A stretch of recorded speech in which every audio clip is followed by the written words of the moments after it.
Hey everyone, welcome to the live stream. I am here with my friend Alex. I'm Gina of Raw News and Politics. This is Alex of the Devil's Advocate Productions. And this is your weekly Ant Flow Friday. So take it away, Alex, as I'm loading stuff for everybody. Welcome, folks, to Ant Flow Friday here on Raw News and Politics. As Gina said, that's Gina Bonanno. I am Alex of Devil's Advocate Productions. We are both on YouTube and Twitch. Go follow us on Twitch. She's trying to get her numbers up there so we can co-stream. We're both met at This Space TV, so check out This Space TV live Monday through Thursdays. Tons of different hosts, and we are ramping up, folks. We're getting new hosts. We're getting new shows. We're having new segments. We might even expand to an extra day. Lots of cool stuff happening. So go follow This Space. Go follow Devil's Advocate Productions and follow Raw News and Politics. If you're not already, you should be. We got tons to talk about today. Fresh off Gina's 3-hour interview that I watched all of yesterday with the honest pollster who was formerly of Rasmussen Polls, which is the biggest, I think, right-wing polling outlet that there is. They canned him or silenced him, tried to, because he was giving them numbers they didn't want to hear. Specifically, Trump didn't want to hear. And that was a really, really informative, educational interview. The only thing I didn't like was how often he said the R word. But pick your battles. I understand. It was good information, good hearing it from what it's like from that side of the aisle. And it's mostly about numbers. So numbers don't lie either way. That was very interesting. Thank you. Yeah, you know, I got some shit for that, which is like, here's the thing. First of all, I'm not his mother, right? And second, what happens if you start policing someone's language right off the bat? They're going to shut down. You're not going to have a productive conversation. They're not going to hear anything else that you have to say.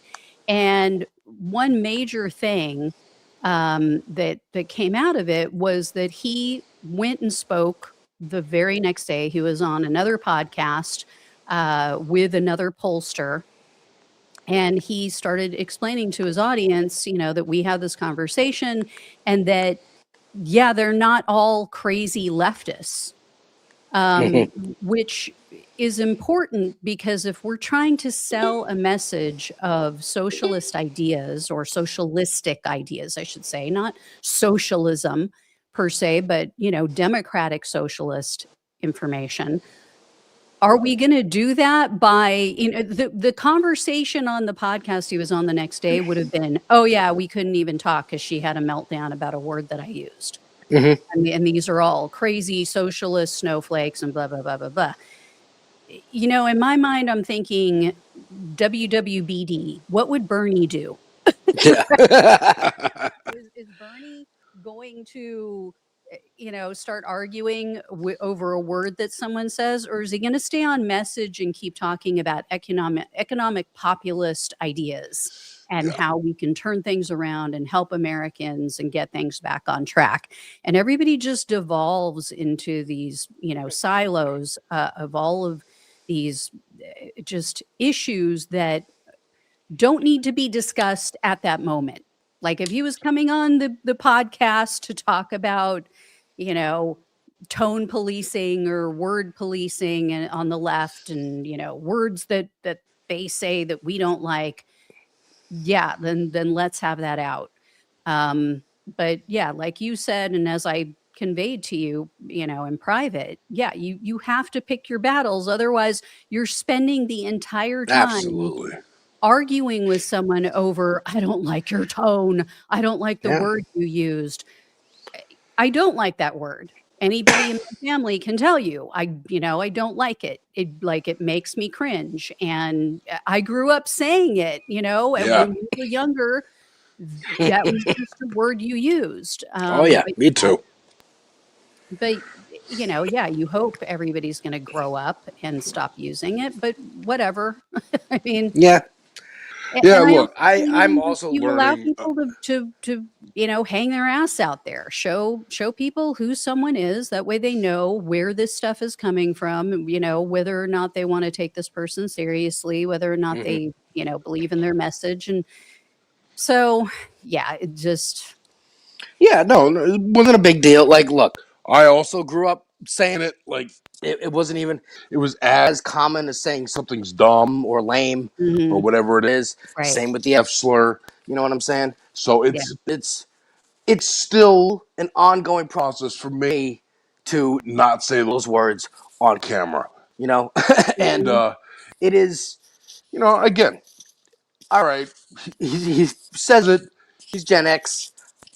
It doesn't matter. Exactly. Hang him out. Like this is who he is. This is how he talks. Here's the yeah. information that And he's given you me, make up and your some own of it mind whether or not you trust exactly. him, whether or not you like him, whether or not you would Right. align with, the rest of what he has to say. But yeah, I just think the left gets so hung up on things that just don't need to be hung up on. Like I've had people in the comments section on my show getting pissed off at me because I use the word guys. And it's like, "Oh, that is so Yeah. sexist. Yeah. We're not all men." It's like, "Oh, Jesus Christ, it's a saying. It's just Right. a turn of phrase. Fucking I know. stop." Like, this is I remember why when that became a thing, like 12 years ago. Something like, hey, can we not say guys anymore? We'll say folks. We'll put an X in there. Like yeah, this is the Jesus overreach Christ. Like, that make seriously, people go crazy. I get why the right gets on her ass sometimes and is like, Jesus, they're a bunch of fucking whiny bitches. Because Hmm. yeah, it's too much. It's like, get over it. It's like, say what you want to say. Stop policing everyone else. Stop trying to get everyone to say everything the way you want them to And say it's it. also just not going to work. It's not a battle No, worth having. Like no, a and one especially not with time, me. yeah, but Especially not with me. It's for like, sure, you me must too. be new here because you're not going to change the way I speak. A one So, time, hey, I prefer if you didn't use the word. Okay, if he chooses to, whatever. If they choose not to, doesn't matter. Whatever. We're talking about something else. We're talking about polling. I understand. And what he had to say was very interesting. Very interesting. Um, there yeah. was a lot of common ground, at least in terms of uh, uh, attitudes towards like things like data centers, billionaires, minimum wage, stuff like that. Uh, I took from the 3 hour. I encourage y'all to watch it. You definitely should. I My biggest thing that I took was mhm, governing according to polls is probably not the best idea because poll the American populace. First of all, how big is the sample size? What's the mhm, demographic? Where are they from? All these caveats and variables. But then poll the American people in 1840 if we should abolish slavery. Poll people in 1950 if black people should get the right to vote. You know what I mean? Like, it's not mhm, popular. Sometimes you have to create the narrative. You have to create the space and the breathing room to have that conversation. And sometimes you pass something and it's not even popular when it passes until afterwards. And people go, oh, actually, I like this. I like having Social Security. I like having Medicare. I like I like the having a old fire people. department and Yeah, freeways and yeah, exactly. police. Like, Yeah, I mean, depending right. depending on the Depending, day, depending. we like having Yes. the police. But yeah, what was funny is I just as of today or actually I think it was yesterday, was proven right on something that I had said to him because I asked him about the AI data centers, and I said, this is something I'm seeing as like a sleeper issue Mhm. that left and right politicians are really ignoring, and it's something that they really need to focus on if they want to win, because the American people, especially ones who live near these AI data centers, are just freaking pissed off. And he even said, I'm not aware of that. It's not something that I've really had my finger on the pulse of. I might, maybe look into doing some polling on it. So he wasn't even aware of it. Well, yesterday on Breaking Points, they just did a full segment about this new article that came out that is all about how Republicans now are flipping out, don't know what to do because the AI data centers are becoming a major sticking point. And so now they apparently have this big meeting about, oh my God, what are we going to do? And now they're trying to talk to all these tech people who've supported them and supported Trump and say, we got to pull back. You guys got to Yeah. mellow out at least until the election, because this is going to be an issue for us. Right. And wouldn't you know, Josh Shapiro in Pennsylvania just did a complete 180 on the whole issue, where he was like Yeah. all happy about, data centers and welcoming these companies into the state, blah, blah, blah. And now he's realizing, because of, Ooh. what he's hearing, what's bubbling up, oh yeah, this isn't like the winning issue that I thought it was going to be. This is what I mean. These aren't leaders. These are followers. If you didn't already know that, you couldn't see, you aren't listening to the focus groups, you aren't looking at the polling, you aren't hearing from your constituents about this and already making the moves, then you're just a follower. You're just waiting Yeah. until, someone tells you what your position should be. Or another word for it could be reactionary. You're reacting. You're reacting to how people are moving, how the polls are looking, how the winds are blowing. You're not a leader. You're a reactionary. And the Republicans, too, are also going, actually, I support a moratorium. Actually, we should pause and blah, blah, blah. Because, yes, exactly, it's so unpopular. Yeah, Greg Abbott also did a total 180. Like, this guy, and even some people in his own party are like, yeah, he was not like this before. This is all about him trying to win. Yep. And as soon as he does, he's going to go right back to pushing these things. So we'll see how far that gets him. But yeah, I have a lot of stuff to share with the audience from you, from me. First thing I want to dive into is the incredible primary results that we had this week. Like, some true political earthquakes. Yes. Let's start off with the biggest one, which was down in Florida. Mm-hmm. Oh my God. Okay, so for anybody watching who does not know, it was more primary elections. I think this is the last of them. Yeah. But I'm not 100% sure. The last time I said that, I was wrong. I forgot about Florida. So Angie Dixon is the progressive. She is amazing, as you guys are going to see. I love this woman. She won 56.1% of the vote to only 43.9% of the vote for the Democrat, establishment little prince, Alex Vindman.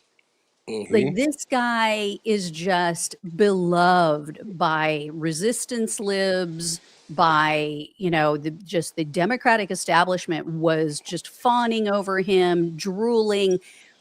What made this so unbelievable, and her win, the political earthquake that it was, is that he had something like $16 million.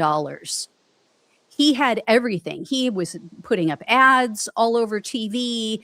He had the name recognition because he's been on MS Now so many times. He may have even been on CNN. Everybody knew him from, I think it was Donald Trump's first impeachment, because he was the witness that said, he was on this phone call, and he was, the perfect phone call, as Donald Trump put it. Right. with Ukraine. So he was the whistleblower on that. So it was almost just expected, oh yeah, he's going to win. She's got nothing. She didn't put up a single TV ad. It's a done deal. Vindman's in, no issues. Well, he stepped in it. I don't even know if you've seen this, Alex. I don't know. Have you seen the video of Alexander Vindman being confronted over Israel and the No, I have genocide in not. Gaza? Oh boy. I think there's two things going on here, but I'll explain after I play it. I want to play one for you, or this one. No, I will say this is really hard to hear. So if anybody is just listening, I encourage you to look at this screen because you'll see the closed caption on it. You'll see the captions that play, but there's a lot of background noise. So take a listen and look. Was Air Force engineer, and I just had a quick question, just like, officer, officer. I know that deny that the genocide is happening in Gaza, and I want to know exactly why you can't call what's happening in Gaza a genocide. The ICJ, the UN, the ICC, multiple human rights groups, to include Amnesty International and Israel. What did you study with her? We both have the same training in war crimes, so we know that what's happening in Israel right now are war crimes. Guys, we only have time for your picture. I'm not claiming, I'm using evidence-based. Do you mind, just so we can get a picture? There are lots of folks that I am, but I don't think we're going to see common ground because you're taking a position that's way outside of the norm. So we have a lot. No, it's not way outside of the norm. So we have Palestinian families here. We have Palestinian families here who have suffered as a result of as a fellow officer, how about some courtesy? We've all spent time in service. How about some courtesy for the folks waiting in line? Alexander Vindman is a genocide denier who will not admit what's happening in Palestine. He's saying I'm making things up despite the fact that the ICC, the ICJ, the UN, and multiple human rights groups have called what's happening in Gaza a genocide.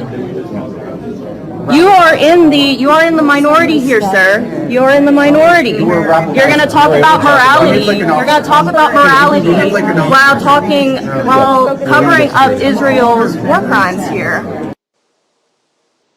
Not good. Oof. That was brutal. Yeah. That was brutal. I mean, he tells her, "You're out of the mainstream. Your view is not the mainstream at this point. Are you?" So this is clearly one guy who's not looking at the polls. Yeah, really. Who doesn't recognize that? I mean, even the staunch Israel supporters have started going, well, it's a humanitarian crisis, and we got to put an end to the war, and I'm so sorry. Like anything, just it's not. You're outside, and just no. It's the ICJ, it's the ICC, it's the UN, it's multiple human rights organizations. This isn't. It is the board that determines what is a genocide. Like that organization, I forget what it's called, but that organization is like, yes, this is a genocide. There is it is the mainstream position now. And this is he really did step in it here. And he, like you said, he had $16 million. Angie Nixon had less than $1 million. Ran no TV ads. The first time I even became aware of her, I was going into this primary. I was looking at Oliver Larking against Jared Moskowitz and Elijah Manley against Debbie Wasserman Schultz. Yeah, me too. Both lost quickly early into the evening, and I was very disappointed with that. But then, who's this Angie Nixon? I saw her at the rally that Laura Loomer and I believe Moskowitz teamed up together to pressure the venue to not allow them to have that rally there, which then brought more eyeballs. About that the other day. Right. And then, so I first saw her there, and I was like, oh, okay, great. There's a third candidate here running in Florida to pay attention to. Great. And then she's the one who's running away with it. So speaking of polling, it's all over the place. These last 3 weeks of primaries have been... they've been real shit. It's been horrible. The races we thought were going to be runaways were nail biters, and the ones we thought were nail biters were runaways. It's it's ass backwards, and I would like to figure out what's going on with that. But yeah, again, don't make laws according to polling. Yeah. And, I believe that, first I want to shout out and thank you to RC from the NYC. Thank you so much for your donation, for your support of the show. Really appreciate that. Yeah, I think there's a couple things maybe going on here. First of all, I mean, yeah, Alexander Vindman is wildly out of step with the base of the Democratic Party, and even a lot on the right. But and I'm not 100% sure on this, but I think Florida may be an open primary state, in which I don't know. case Republicans could have gone and voted against him. They could have gone and voted for Angie Dixon. And that may have put her over the edge. And the reason I say that, when I first thought of it, was I came across some Twitter posts and from MAGA people who are like so excited, so happy that Alexander Vindman lost, because they still remember him from the first impeachment. They're still bitter and salty over his part and all of that. So yeah. Right, that makes sense to me. And they might be going, what do we care who wins the Democratic primary? I mean, it's Florida, so they're probably going to lose the general anyway. And they probably also know in their state, a lot of racists down there in Florida, in Margaritaville. So are they going to vote for a black woman over a Republican man, white man? No. Right. Yeah, they could think, oh, she'll be easier to beat. So let's vote for her for the primary. It could be. And I think they're grossly underestimating her. Oh, she is just a few clips I've seen, and I sent you a couple. We can play those too if you have them ready. Yeah, let's get into it, man. She is great. Okay, so this first one is from her at a rally. I don't remember if this was before she clinched the nomination or after, but this is the one that you sent me of her at a rally. Wanting your neighbor to avoid their insulin is radical, then call me a radical. If believing a mother shouldn't have to work 3 jobs just to keep a roof over their heads is extreme, then call me extreme. But where I come from, okay, right here in Duval County, these things are not radical. That's right. They're not extreme. This is just basic human decency. It's caring for our neighbors. And I don't know about you, but I was taught to love my neighbors. That's what guides me. Some folks like Ashley Moody like to claim the mantle of morality, yet their actions tell a very different story. But we put actions behind our words. So Ashley Moody can call it whatever she wants. She can call us whatever she wants. But in November, she will call me senator. This was her victory speech. Okay, yeah. Yeah. That makes sense. That's what I thought. Amazing. Fantastic.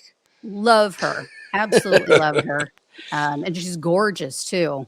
Yeah. I think she's also such a tapping gorgeous into she's kind of tapping into a thing that Tallarico's tapping into in Texas, where he is a pastor himself, right? But and going like the Christian, this is what my Christian teachings teach me to be kind to others and healthcare for all and this and that. She's doing similar. She's not a pastor, but she's part of the black church, and she's using that as like a you heard her there. This is morality. Morality is helping others, helping their neighbor, helping the weak, helping the poor. This is the teachings of Christ. Like, why? And I love it. If she might can tap into want to that, read that Bible that you thump so much. That's right. Right wingers.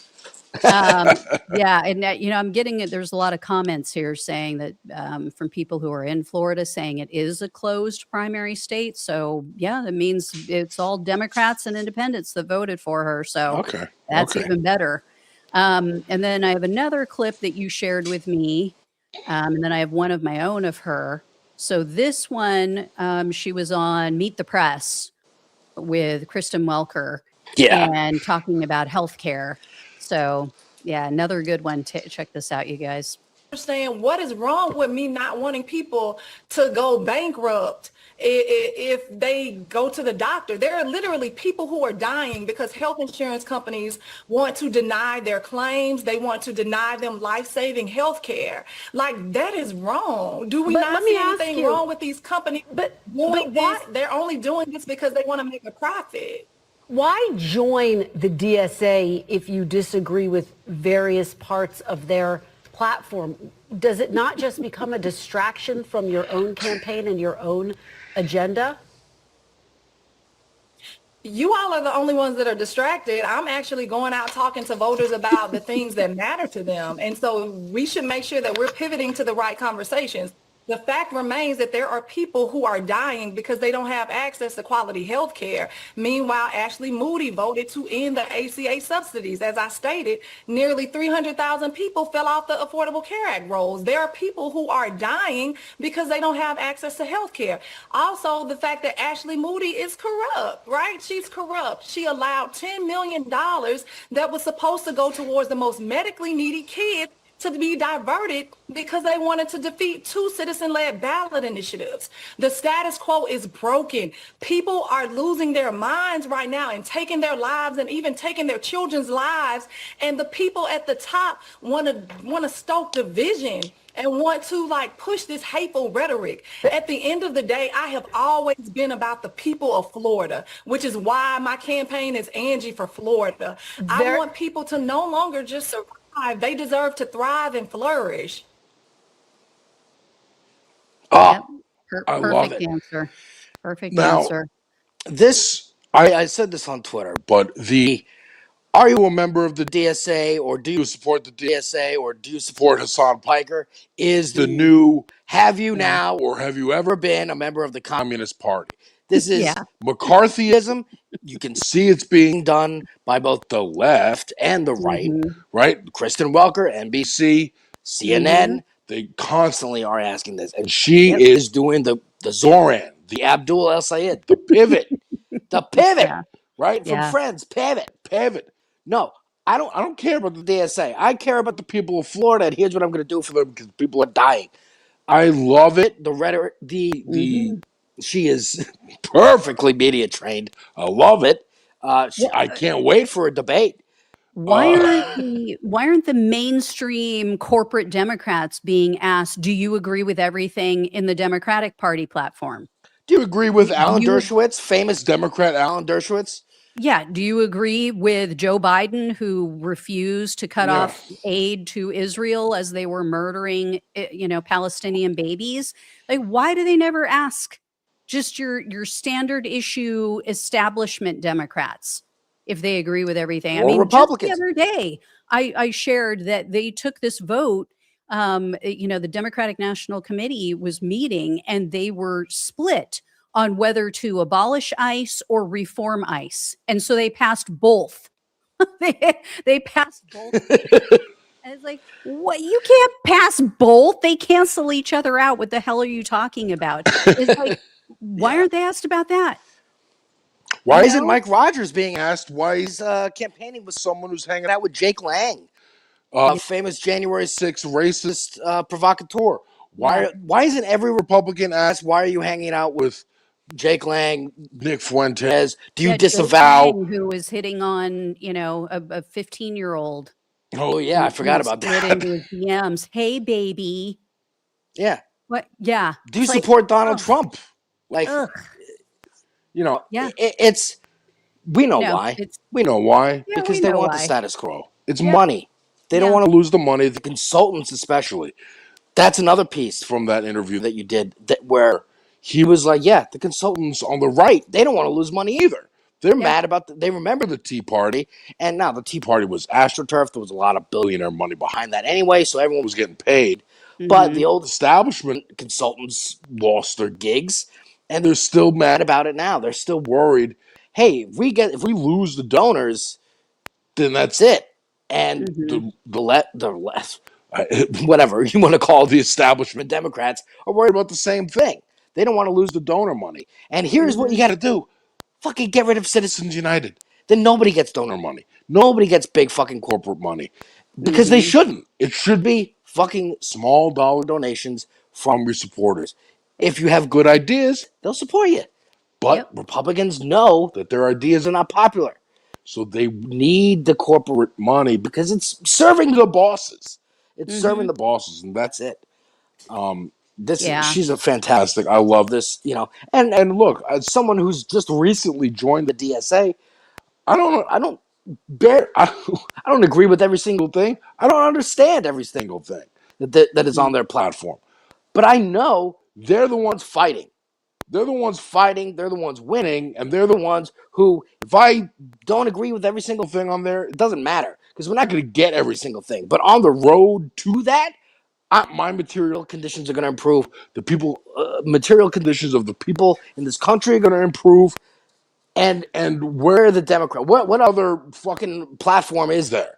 What are Democrats even running on? Yeah. Defeat Trump? To do what? Have Biden again and sit that's around? the other reason I think that Vindman lost is because that's all his campaign was about. It was about, I was the one who stood up to Trump. I was the whistleblower. I this, I that. He didn't make it about the people at all. It was all about me, what I've done, Trump, Trump, Trump. And it's like, that didn't work. That didn't work in 2024. It didn't work in 2016. The only reason it worked in 2020 was because people lived through 4 years of Trump and were freaking terrified and didn't want to go through another 4. Right. But I mean, people have short memories. People are like, and COVID, bullshit, so. And it didn't work here. Dan Goldman lost to Brad Lander. Dan Goldman was also, every campaign ad I saw here in New York was Dan Goldman fought for Trump's impeachment, helped families affected by ICE, not Brad Lander, who actually went to 26 Federal Plaza and got arrested for trying to stop ICE. That. Like, Dan Goldman did not win because people saw, what did you do for us lately? Yes, people have short memories. That's why you got to keep doing shit. That's why Zoran every day is, here's what I'm doing today. Here's what I'm doing today to make New York a better place. Yep. Please. So the other question that every lefty, every socialist leaning lefty is going to get now is this next one that I have. So this was Angie Dixon. She was on Nixon. Is it Nixon? Yeah. I've seen both. I'm looking at her Twitter. It's Nixon. Really? Okay. Yeah, it's all right. I got you.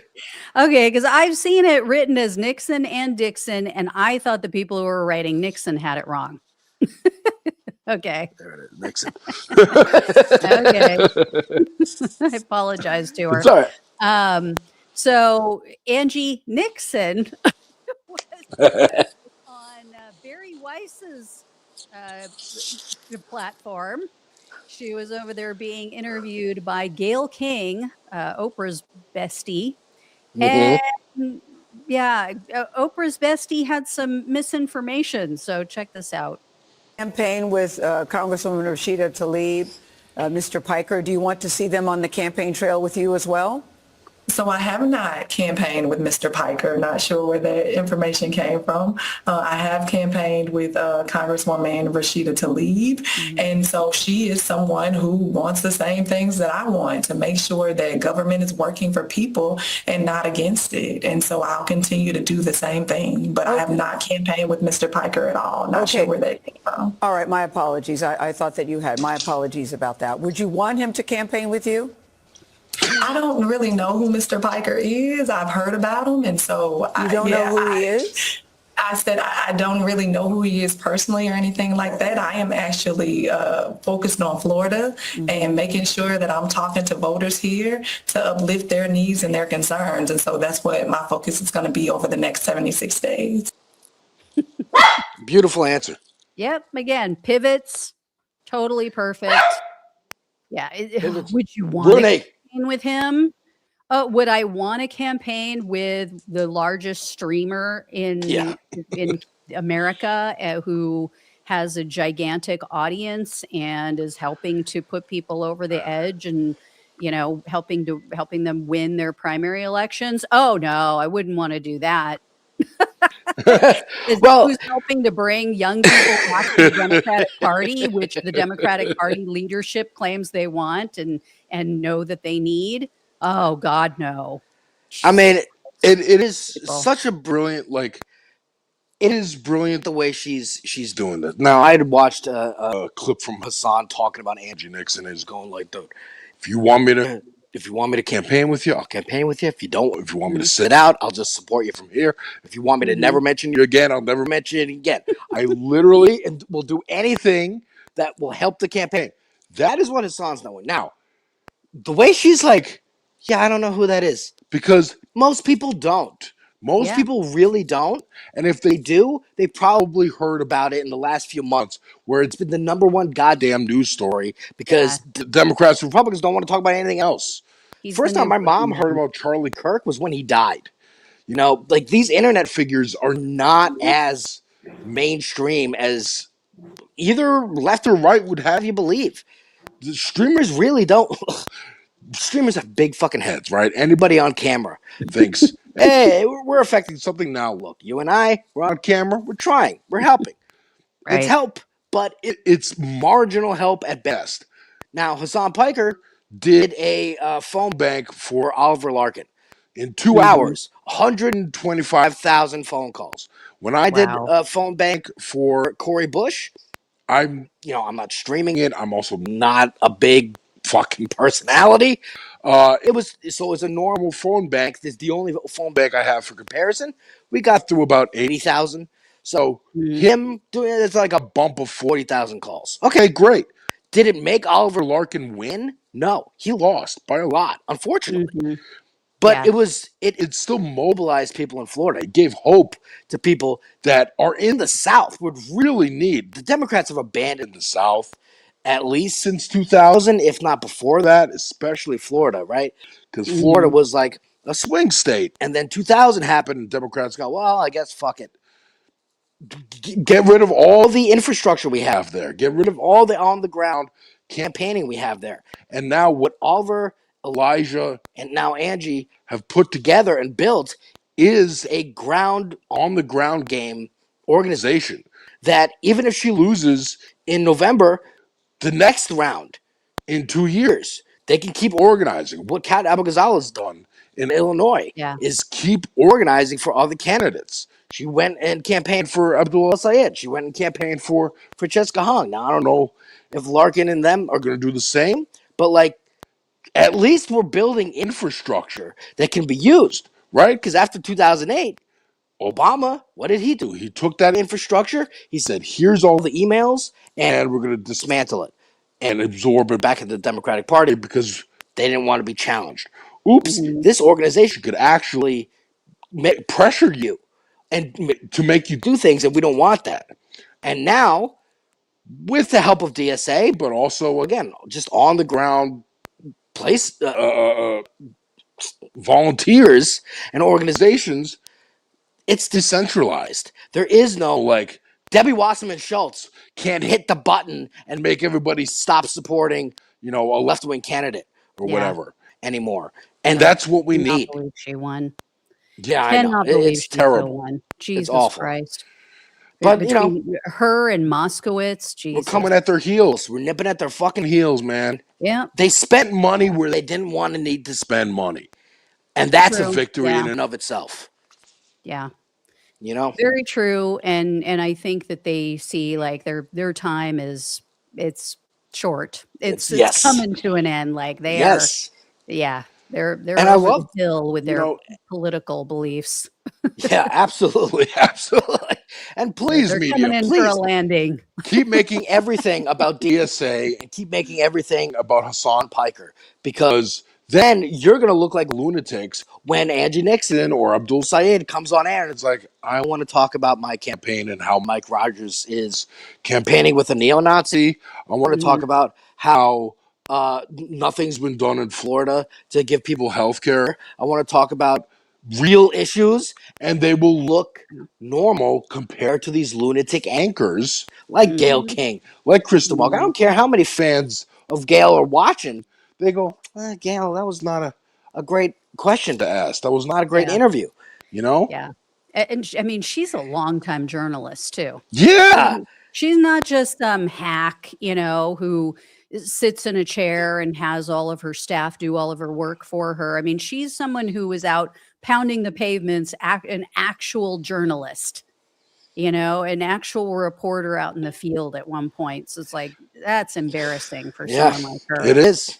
Um, Maybe the Barry Weiss editorial team didn't do a great job. They're all yeah. campaigning with Piker because he talked about them on his broadcast. Therefore, he's campaigning with them. Like they got Hassan derangement syndrome, Yeah. and it's sad. Yeah. It's Yeah. very sad. Yeah. I do want to bring up some good things also on the right. Corey Mills lost his Republican primary. That he could not be a bigger piece of shit. Like the guy has all kinds of allegations against him of, Oh, Republican? Really? yeah, I know. Shocker. I'm going to shock you all now with this, but Republican candidates are not the best, regardless of what Kevin McCarthy had to say. I mean, this guy had physical abuse allegations, sexual assault allegations. He had been caught with a sex worker. As he's in Congress, Oh not my like, God. oh, when he was like 20 years old. Mhm. Um, just I think there may have been other crimes that he committed, like all kinds of stuff. So he lost his primary to Ryan Elijah, and not that it's any better. He's still still a MAGA Republican, but I mean, it just goes to show there is a breaking point. Like, and I think this kind of gets into what I've talked about with remember how there used to be the shy Trump voters back in Yeah. 2016? Yeah. Yeah. And then I've talked more recently about how I think that there are shy Trump regretters now Of who course. aren't going to admit, they don't want to give the left the credit of saying, yeah, I was probably wrong to vote for Yeah. this guy, huge mistake. Never going to come out and admit it, and even to pollsters. But I think there are a lot of people like that. And so, yeah, I think, there are people who were probably like, yeah, I'm not going to say it to pollsters, but I'm definitely not going to vote for this guy who is clearly a nutcase and Yeah. has all kinds of issues. Yeah. I So, mean, nobody likes to admit they're wrong. Nobody yeah, likes to do that. yeah. And one of my favorite shows ever, South Park, had a great episode years ago, around like the first Trump administration, where they made the metaphor of like an abusive boyfriend, Mhm. and Oh, yeah. how You said like that all too. the girlfriends are like, hey, you got to leave him. He's no good for you, and blah blah blah. And then when she finally does, then they go, oh, thank God you finally left him. He was such an idiot. He was such an asshole. And she's like, well, he had good qualities too. And it's kind of this, you Yeah, might you push her you back. don't understand him like I do. Yeah, You but don't also like know if you're him like too I do. gloaty about it, and like you should have known, it's like what were you thinking? You're gonna make that person feel bad. Like, look, You mean like my voters, FAFO videos? yeah, yeah. Now, voters, you're welcome them in. Okay, you made a mistake, whatever, whatever. Pundits and elected officials, they get the ire. They get the ire. To quote Michael Brooks, be kind to people, ruthless with systems. And shout out Left of the Box, fellow of this space host in chat, Sandy. What's going on? I Yeah. know you love Michael Brooks. That's for you. But yeah, yeah, Yeah, yeah. So I think that's what's going on here with Corey Mills. I think people didn't want to admit that they weren't going to vote for him and that he sucked, but they did. They threw him under the bus. David Jolly also won, so it's like a mixed bag down there in Florida. Like Yeah. David Jolly, who used to be a Republican, and now he's a Democrat, and yeah, he was running. Is that for who that guy governor. is? I kept hearing about a Jolly. I'm like, who is this? Oh yeah, Yeah. Okay. Yeah, he used to be like a moderate Republican. Then after Trump, he was like speaking out, and he was constantly on MSNBC. And then Oh, that's funny. he Okay. finally switched over and said, I can't do it anymore. I'm going to become a Democrat for real." So yeah, he ran as a Democrat and won his primary. The other big one we got to talk about is Pennsylvania. So I don't know if you heard about this. Did you hear about the win in Pennsylvania? No. Okay, let me find this one. This was first I got to show you guys this. So, as we all know, Fear News Network, all they ever do, hence the name I've given them, is fearmonger. Oh my God. Oh, clutching the pearls on their fainting couch, right? They just don't, oh my God, what's that? The world is collapsing, and the border. I mean, it's just the fear du jour, right? What and who are we supposed to be afraid of today? Well, their fear mongering about the left and about DSA candidates is just hysterical. And it just shows that they don't know what the fuck they're talking about. Like, they have no clue Yeah. what people want right now and what's actually going to land. So check this out. This is what they posted about Angie Nixon that's supposed to be terrifying to their audience. Look at this. Medicare for all, free childcare, free paid family and sick leave, national rent freeze and moratorium on evictions, universal jobs program, tax the rich, and abolish ICE. I love it. I love when Fox just keeps giving us ads. Yeah, don't threaten us with a good time. This is Please. supposed to be terrifying. Please, Fox, keep telling the people about our platform. It is so funny. It's like free ice cream for everyone. Yeah. Would you like free ice cream or eternal diarrhea? Because that's what you get now with RFK. Yeah. That would be so scary that it's going to turn off their audience. Their audience probably like, wait, is this a Republican? Are you trying to get me to vote for you? Yeah. I love it. I love it. Please hype us up. Please keep yes. And the fact that Fox, it might backfire. It really might. Like, the tone they take when they talk about this is one of fear, right? You should be afraid of these things. These are socialists, communists, But if you show the platform, I've seen somebody, I forget who it was like, is there like a mole in Fox graphics department who's trying to help the audience understand these are good things? Because the way Kyle it's phrased. Kyle It's Kyle, says that all the time. Because like, if I'm an old person watching Fox News, because that's their main demographic, I'm watching and they're trying to scare me. They go, "Oh, this black woman, we hate black women. Here's her platform. It's communist." I go, "You sure? You sure it's communist? Because I kind of like this. I kind of like this platform. I kind of want it. I kind of want free healthcare. I want free childcare. I need to do something with my grandkids. I need to do something. Oh, Medicare for all?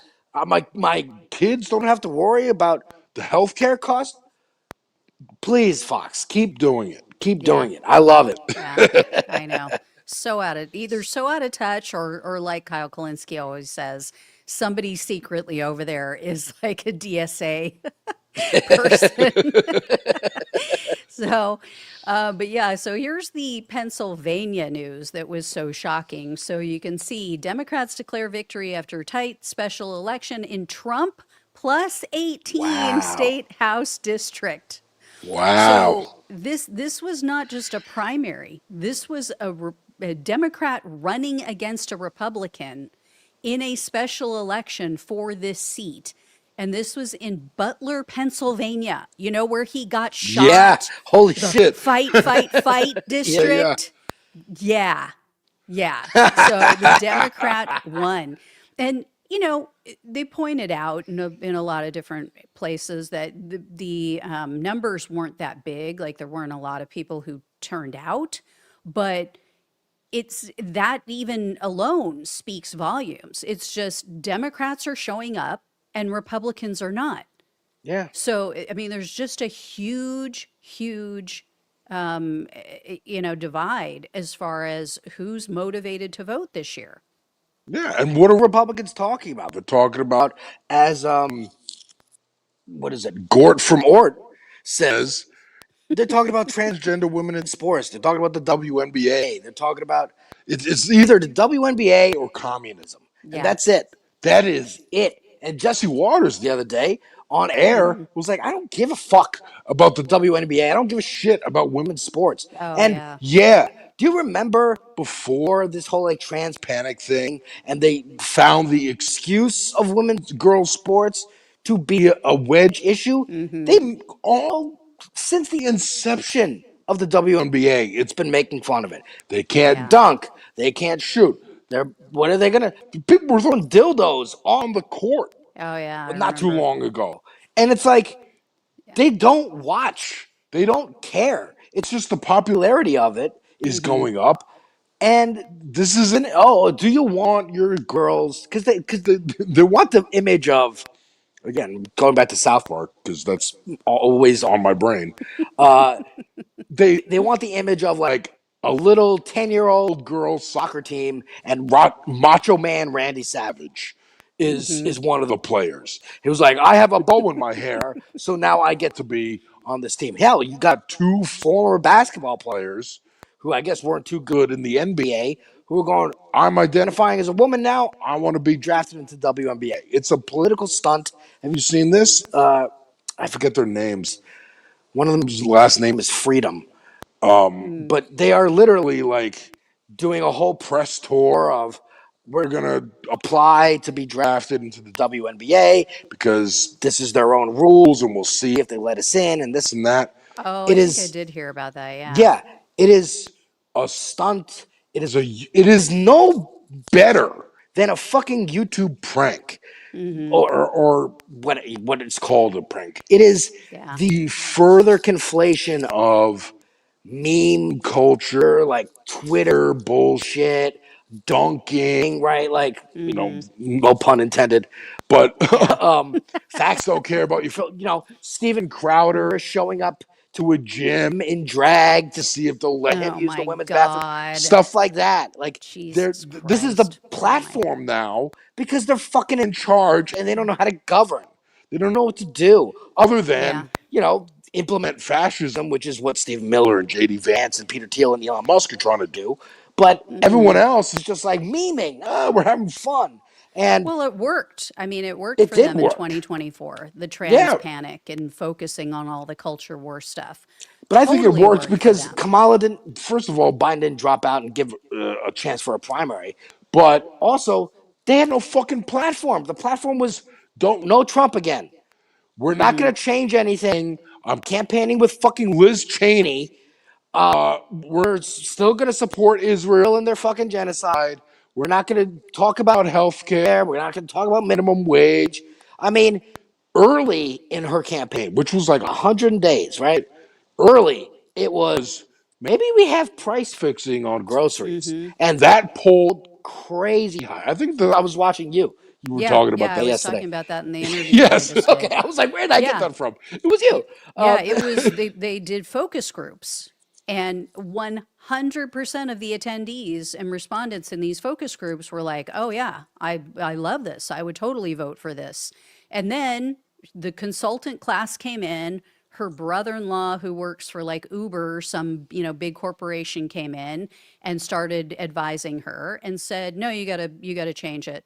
Yeah. You Because the gotta you gotta donors, stop you gotta stop talking about going after the corporations and price fixing and all this other stuff." And she completely flipped her message to just standard issue Democrat slop of, more culture war stuff. Like she kept in a few things, like what was it, $50,000 for a down payment Yeah. a house and stuff like that. A few things, but they didn't hammer it enough. Like you need to make those things the things that are going to be most popular to the most people. I know this is like a wild concept that all of these high paid people might not have thought of, but you might want to make your most popular message a core tenet and something that you bring up every single time you're on camera. And Yeah. in every single ad and in every single meme or gif or anything that you share, not, I grew up in a middle class family. Like We're going to have the no most one deadly fighting cares. force ever. We're going to have the most deadly fighting force ever. I'm a prosecutor. Yeah. I'm used to locking people up. Like, Yeah. oh my God, who are you trying to beat? You're trying to run against Trump in the Yeah. Republican primary? What are you doing? It's Yeah. crazy. It's Yeah, crazy. I mean, it's I mean, that's even all even they've just done is it's Trump, Trump, Trump, Trump, Trump, Trump, Trump, Trump, Trump. If yeah, that worked, Hillary would have been president. If right. that worked, Kamala would be president. And you still have these idiots like Vindman trying that same crap again. Yeah, and they'll point to And Biden. Well, Biden worked while there was a pandemic, and also, you know what Biden did? He said minimum wage. He said he was going to increase the minimum wage. He said he was going to send out more of those stimulus checks, yeah, and reneged on both. yeah, On both yeah. when he got in. Yeah, I think he didn't even promise Bernie in a live stream that he was going to do some sort of universal health care program. Yep, I remember. They I can't get out of remember. their own way. And like I've said so many times before, no one is buying the bullshit of, oh, we have to have incrementalism because we just can't, with our system of government, we just can't do too much too fast. Yeah, It has to go through Congress and it has to go through all of the different, committees and blah, blah. No, Donald Trump just proved over the last 18 months that you're yeah, fucking liars because he just signed a ton of executive orders. And yeah, that's not law. Of course, the next president can overturn all of that and cancel all of it. But guess what? In the meantime, it is doing what his base wants. yeah, It's implementing policies that his base wants. And so that's why they have such a high approval rating. That's why they like him. That's why they're going to push to keep these people in power. If Democrats want that, if Democrats want their base all excited and going, yeah, I'm going to fricking go out and vote for these people in another 2 years and in another 4 years, you might want to excite them with things yeah, like that. Sign some executive orders and act like a frickin' bull in a china shop and go, yeah, yeah, I'm going to do whatever the fuck I want because I'm the president yeah. and I'm going to Arrest help the warrants. people Yeah, and they're going to like it so much that they're never going to want me to leave. This is why yeah, you see all these, Kool-Aid cult members going, Trump 2028, third term. I mean, again, it's not hard yeah. to figure I mean, out. look, I've been saying this since like Cheney. Like Cheney, as vice president, was able to get through whatever the fuck he wanted to do.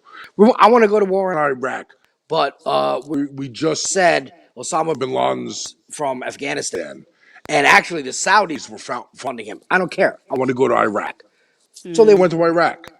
They did it. They can do it whenever. Yeah. The Democrats just don't want to. They just don't Yeah. want to. And here's Zoran on the other side of that showing, hey, I want to tax the rich. What easy way that's palatable to Kathy Hochul can I get in? Can I take an inch? I'm going to take Right. that inch of the PDA tear tax, and I'm getting fought on that already, but I'm going to get that fucking through.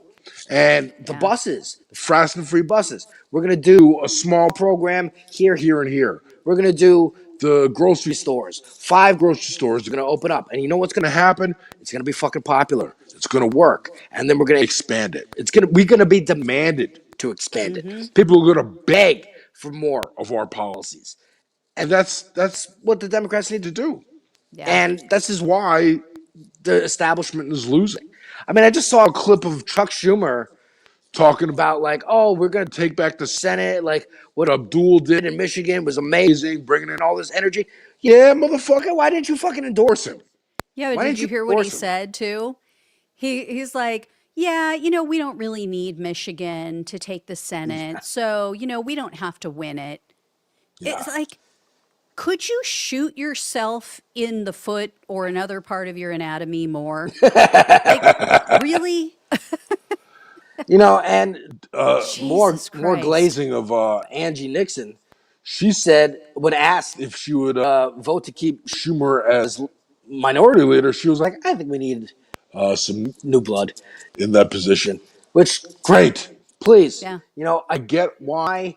I've heard theories of why a lot of these congressional candidates are saying they'll support Jeffries. Like, if you God. keep the leadership in Mm. centralized in New York, it's easier than if it was centralized in California because that's who would be leader, right? Like Pelosi and them, and the California Democrats are just like worse overall. Maybe, or it's like, hey, if you keep the leader of the House and the leader of the Senate in New York, where the mayor of New York is making them super duper duper unpopular in their own city, then when it comes 2 years, 3 years from now to vote for leadership, it'll be a lot easier to be like, actually, you know what? I did support Jeffries 2, 3 years ago, but he's been so bad over the last few years. I think you have to go with someone else. Like, we need to I don't get our ducks know. in a row. I don't know. It's really making me not trust people like AOC and others who still say that they'll support him for leader when he was literally just on TV the other day with Kristen Welker saying that, oh yeah, no, I Yeah. don't support Medicare for all.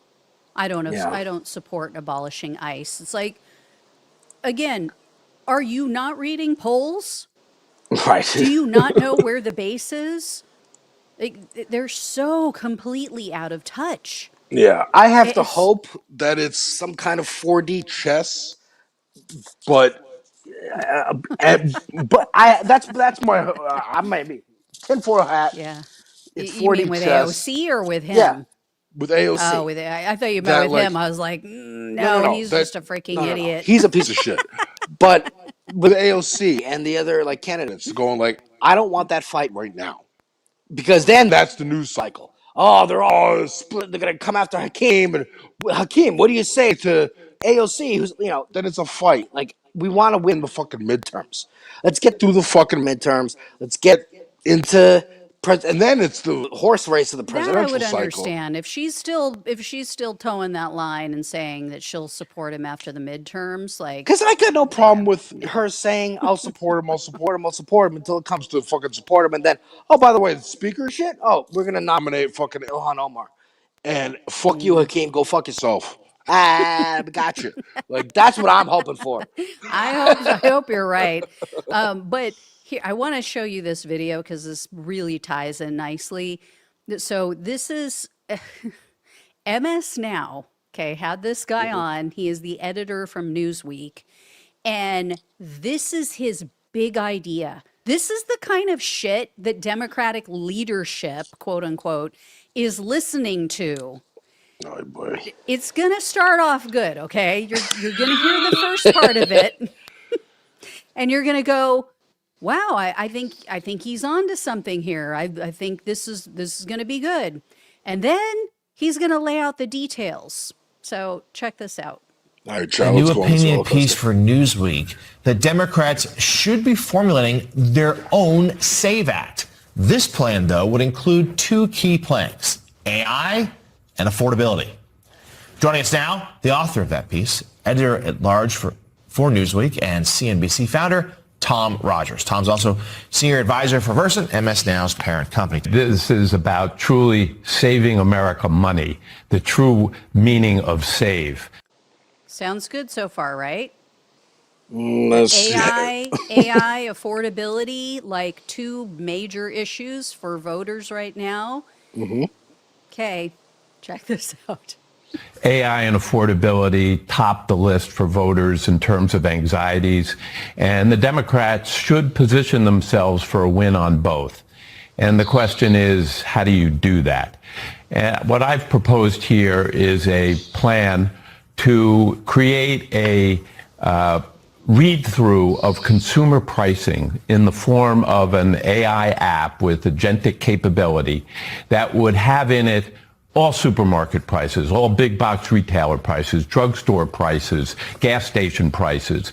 There are limited ways to compare pricing on the internet and through Amazon, but no way to really do it comprehensively that include all the brick and mortar local locations that people shop at. And this would be a use of AI that would allow people to input their club membership, so rewards and discounts and sales would be available to them. So at any given day, they have a comprehensive look at the items that they buy and where to get the cheapest goods. That's it. So, Oh my God. so not hey, let's make things more affordable. Let's not address the issue of AI and concerns about job loss or data centers destroying people's lives and their property values. No, let's use AI to figure out to tell you where you can go to get screwed over less on high price items. Which, by the way, is not going to combat what is it called? Targeted pricing, where your phone IP, like they could just track you and be like, "Oh, we understand you have this much money, so when you walk into a store, it's going to be a little digital price tag that's going to change depending on who you are walking up to that product." Yeah, which and for is anybody insane. watching who doesn't know what Alex is talking about, I think it was More Perfect Union that did an excellent report on this, talking about how every single one of us is tracked online based on not just what we look at, but what we're actually purchasing. And then all of these retailers are getting this information, putting it into an AI program, and it's telling them what our pain threshold is, Right. how much they can push an item to sell to you specifically, not everyone in your area, but just you in particular.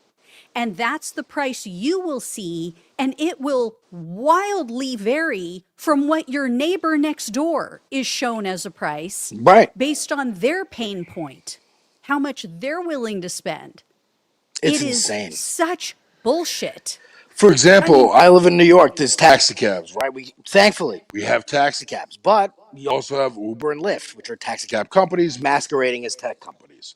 If you get an Uber, they can already forget about even the advanced dynamic pricing, but they can see how much battery you have left. So if you have like 10% battery and you're like anxious to get an Uber, they're gonna make that price go up. Oh my And God. especially if it's rush hour. Now, taxi cabs anyway, if it's rush hour, they'll charge you a little more. Fine. I'd rather that than not only do I get charged more because it's rush hour, not only do I get charged more because maybe they can, because of my phone and the access they'll have with dynamic pricing, they can see what's in my bank account. Now they can see what your fucking battery life is and how anxious you are to get. Maybe you're frantically texting somebody. There's an emergency. They know it's an emergency, so you're willing to pay more. It is demonic. This is the world of Peter Thiel and Elon Musk and Jeff Bezos and Bill Gates. Absolutely This is what they want. sickening. And the other thing about this guy is, first of all, founder of CNBC. Oh, I'm sure he's going to come with a big, grand socialist policy. Yeah. He just created Honey. Honey is a browser extension that I keep hearing advertised on like YouTube channels I watch, where you can literally put that browser extension in and it will compare prices across the internet for you already. So congratulations, dumbass. You Yeah. came up with a fucking idea that already exists. Yeah. Or you can look on Instacart. Yeah. You know, I Yeah. mean, you can just look at Instacart and see, okay, where's the best pricing right now for anything Silly. that I want. And oh, are you going to drive to like 5 different stores to get the best price on each item that you need? No, that's not how people shop. They're going to Right. go to one store that has one thing that they need, or everything that they need on their list. It's like, Yeah. Well, we oh got to go my to Queens to God. get the butter, and then we're going to go to Brooklyn to get the bread, and then we're going Yeah. to go to Manhattan to get the beef. Yeah. And And then then, like, come on. Costco for this. And like, Yeah. yeah, I know. Oh my God. So we kind of missed it, but we're past the top of the hour, Top of the hour. after 1 o'clock. So I want to welcome everyone. For anybody who is new here, anybody who's, been watching us, or joining us on our Ant Flow Fridays where we rag and rage and just let it free flow. So welcome to the stream, everybody who's leaving comments. Totally appreciate it. And I do want to work in some of our funny Friday stuff Oh, yeah. instead of holding it all till the end. So But this one, before you do that, yeah, subscribe to Raw News and Politics. If you're not subscribed, hit that button. Hit the like button. Hit the share. Let people know that we're here every Friday, noon Pacific, 3 p.m. Eastern. I'm Alex from Devil's Advocate Productions. She's Gina from Raw News and Politics. We're both on YouTube and Twitch. Follow us there too. Open another tab. Give us a follow there. And we met on This Space TV. We got some folks from This Space in the chat. Pinkerbell, Etch, of course, Left of the Box, Sandy, shout out. Another host from This Space. We got to get you on the show one of these Fridays. She's our Canadian correspondent. yeah. And when you called in the majority report, did you mention This Space? Did you tell them, did you advertise? Always be advertising. I can't stop. I've been having withdrawal from not being on camera every single day. These Fridays. Because if you're not aware, folks, I am on vacation. I'll be back next week. But yeah, it's been a trip. The last 2 primary nights, I'm like, oh my God, why aren't I talking into a camera? So I thank you, know. I Gina, for just giving me realized I this made a outlet. follow-up doctor's appointment for November 4th, and I was like, oh, wait a minute. Is that election night? I'm like, oh wait, I might not be able to do that. I'm gonna have to check. I'm So like, yes, fuck, folks, oh God. on Floor So, Friday, where okay, we rag, rave, and let it flow. Here we go. What you here we got for go. me? Okay, so this is part of what I'm seeing online is just a lot of videos about sexy socialists. And people just thirsting over some of our candidates right now. So this one, especially Abdul El Sayed, which I have to admit, he is a good-looking guy. He's a sexy guy. So here's one. This is I don't know like which platform this guy has a bigger following on, but I found this on Instagram. He's under Eric Say More. If you want to go find him, he makes a lot of funny videos. And he actually went and met Abdul El Sayed. So they did a video together. So check this out. Islamophobic and I'm proud. First Aram Mamdani, now Abdul Asakh. Welcome to the United Terrorists of America. I don't vote for terrorists. I vote for men who want me to stay at home. I want women to be free, except for when it comes to abortion, healthcare, voting rights. Sorry, I don't want my daughters to wear burqas running around. I want them to see. Sharia law is in Michigan. Sharia law is in Texas, in Michigan, in all of these places where Sharia law shouldn't exist. I'm scared. Abdul wants to burn this country to the hot. He's really threatening because he has such muscles and hot. My husband is way hot. Just ask his grinder pals. Sexy. I mean, socialist. He's a socialist, guys. A really not sexy socialist. That was good. Yeah, he's funny. I like him. You know what? There was a Oh my moment there God. when he goes, you know what? I'm really scared, And that reminded me of Katie Britt. Do you remember Katie Britt? Oh She's a yeah. Republican. She did the response to like the State of the Union or Biden. And Yeah. she's sitting in the kitchen and she's got like the Yeah. happy face and then she'll bring it down and be scared. You should be scared of You these must not have Democrats. seen my video about it. Oh, Dude, So that was one of the funniest things. I did a dramatic reading of a Katie Britt post, and I did it in that in that vein. I did Oh, it that's in her perfect. voice with the I love when people die. You just like she was psycho. She was like her Yeah. face didn't match what she was saying at any Yeah. moment, and it was just like high school drama vibes. And Oh my God. yeah, it was bad. Audition. It was so Audition bad. vibes. God. That's what that reminded me of. But the hot, Yeah, sexy. That yeah, was so funny, man. That was great. And we do have some sexy socialists, you know? They're not yeah, just Twitch streamers. You got Abdul, you got, I mean, Angie Nixon, you yeah, know, yeah. got You got say something. Hassan. Hassan, you know, again, not just streamers, not just streamers. Yeah, yeah, yeah. AOC, the OG. Mm-hmm. You know, I mean, Oh, let's see. we could sit here all day and rank them. What? Trying to read the name on this. Quackinates Wakina. I know I'm butchering that, but anyway, thank you so much for the jewels. Really appreciate it. Appreciate it. Yeah, and yes, JP Edge, Katie is very creepy. She is very, Very creepy. creepy. She Very Get Out she vibes. she completely tanked her VP nomination, but with that, because Donald Trump was talking about Oh, maybe really? maybe I oh didn't yeah even know that.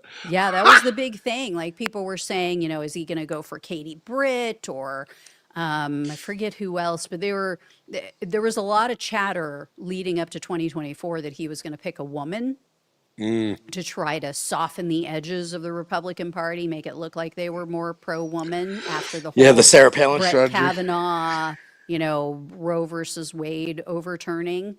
And so they were trying to really, get back on track. But let's see. MX Glitch Master says that he is a sexy socialist. Welcome. Okay. We got all sexy socialists in this chat. I mean, that's a given. We already know that. What's next? What else we got? Okay, so should we talk about someone who has been going after socialists and anybody on the left? We got to talk about this asshole. Oh my God. Okay, so for anybody watching who didn't see my previous segment on this guy, his name is Michael LaRosa. This guy was he was not a press secretary, Oh, yeah. but he was somehow worked for for Biden's wife, for Jill Biden. I don't know if I forget what it was. Press secretary. Yeah, I think he was like assistant. press secretary for like communications for Jill Yeah, I Biden. forget what his actual title is. Anyway, so he has been making the rounds. He's been going into enemy territory on Fox News multiple times, slamming any leftist candidate. Like he had an issue with Graham Plattner, which of course that borne out. I mean, if that one. Sure, but it wasn't his was- platform. It was him personally. Yeah, yeah. I mean, he was going on and on about the tattoo, which is like, dude, it's not. No one would look at that and go, "Oh yeah, it's so clearly a Nazi tattoo." Like it wasn't a swastika, right? Right. Everyone knows that's a Nazi tattoo. Right. I would never look at Graham Plattner's tattoo and know off the top of my head that it was a Nazi tattoo. Because it's skull and crossbones. Yeah, like that was just the stupid thing to argue on him against him on, because anybody could have gotten. And also, you want to talk drunk. Nazi tattoos? How about Peter fucking Hegseth? Exactly. And so he was all on about that. Now it's Abdul El Sayed because he's campaigning with Hassan Piker, and I mean here's the thing. This guy is a shill for the right wing. Yeah. He has gone to work for a right-wing group, a lobbyist organization that is aligned with Donald Trump. Not aligned with him, is in bed with the Donald Trump administration. So let me play the clip first, because a Democratic voter called in and just slammed him over his comments about Abdul El Sayed. So check this out. Kind of a Democratic strategist are you? I mean, you come on a national show and you say that a must-win state like Michigan has an unfit candidate in El Sayed for Senate. And I can see you saying that maybe. What kind of a Democratic strategist are you? I mean, you come on a national show and you say that a must-win state like Michigan has an unfit candidate in El Sayed for Senate. And I can see you saying that maybe in the run-up. You know, I didn't vote for Saeed. I voted for Stevens. And it's okay. You could have promoted her as well. But now that we're down to the general, and are you trying to get Democrats not to vote for him? You can have your own personal views, which is fine, if you don't like El Sayed and others. But as a Democratic strategist coming on a national program, I think that's totally unacceptable, and I think that you're doing a disservice. What do you say about Stanley, that? before we talk to Michael, you said you did not vote for Abdul El Sayed. Will you support him in the general election? Yes, I most certainly will, which is the reason I'm calling, as I'm calling on the Democratic line. He is not DSA. People try to put him off as DSA. He says he's not DSA. The DSA did not endorse him. And even if he was, I don't understand Michael coming on and doing that. Yeah, Great. Let's get an answer from Michael LaRosa. Well, I've never supported a Republican in my life for the Senate, for the White House, for Congress. And I don't live in Michigan, so, I mean, my opinion really doesn't matter that much. But I could never support El Sayed for a couple of reasons. One, there are certain things that do transcend politics, that do transcend parties. And that's okay. That's what I was saying. Vote blue no matter who. The problem with that is who still matters. At least it matters to me. And I just come from a time when I watched people jumping out of windows on 9/11, 70 miles from when the towers were falling and burning for 3 months. We could smell it from where I was from in Pennsylvania because of how the wind blew. It's personal to me. Bro? Oh, yeah. Yeah, Bro? that's what it's all about. It's just personal to him because of Bro. 9/11. Like, fuck you, Michael LaRosa. Fuck you and the horse you rode in on. Fuck This- you from the back, bro. Holy shit. This You were guy- 70 miles in Pennsylvania? I was fucking less than a couple miles. I'm in Manhattan. I'm in lower fucking Manhattan in 8th fucking grade. Fuck you, dude. Yeah. Fuck you. What does 9/11 have to do with El Sayed, Mr. fucking LaRosa? What is that? Is it because he's a fucking Muslim? You racist cunt. You fucking that's the piece of thing. shit. God, I forgot he sounds Yeah. like a nasally fucking twat, too. God Yeah. damn. I'm sorry, Gina. Here's the thing. It's okay. No, I feel you. I don't know if he, I would have to go watch the full clip.